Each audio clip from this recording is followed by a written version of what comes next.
Hi, do you want your marriage to be thriving, but it feels like you are barely one step beyond surviving? Well, that's what we're going to talk about today, the tools that you need to get there. Hi, I'm Mary Whitman Ortiz, Christian sex educator and relationship coach. And on this channel, we talk about everything you need to overcome those sex and intimacy struggles by providing you with communication and connection tips.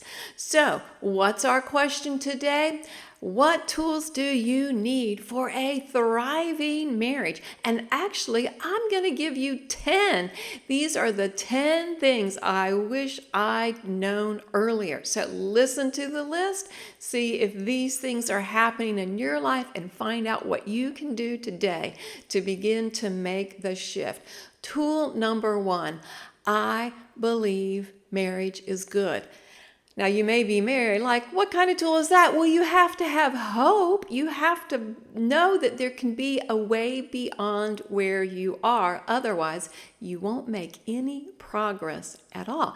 And as a Christian, this also includes believing that God has good planned for you and planned for your marriage. Number 2, exit sexual sin and selfish sex. Yeah, right from the get-go, that has got to be a priority because we are just inundated with harmful messages about sex, and they really eat away at every part of your relationship.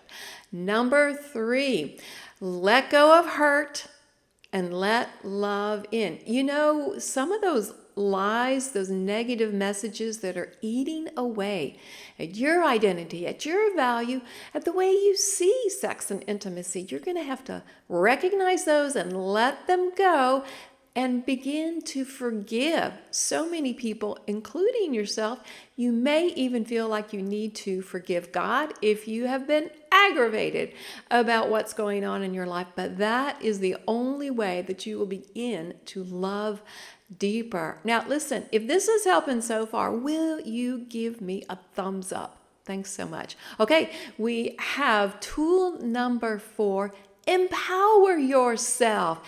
This is about self-care. This is about self-respect. This is about self-awareness. So much that you can be doing on yourself that's going to help you and help your marriage. And this will help you to take ownership, to walk in humility. I mean, these are transformative tools for your marriage. Tool number 5, create daily habits together. What does this look like?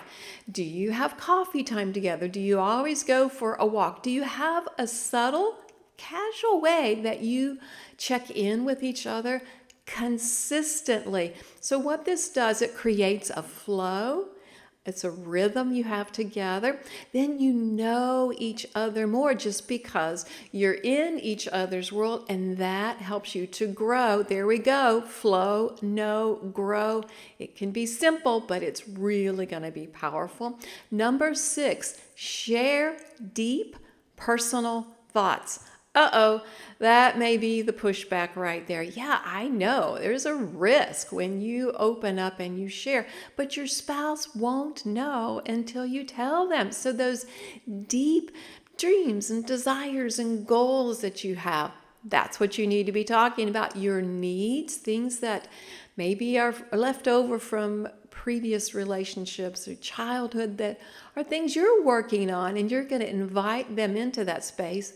And that space needs to be safe. So no ridiculing happening in that space.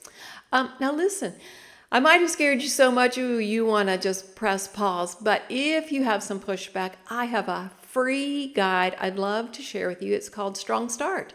And it gives you the questions to ask both of you. What things you want to have as your goals, what values that you want to have as a guiding force for your marriage. So just request that and I can get it to you ASAP. All right, we have a few more. So number 7, communicate to understand.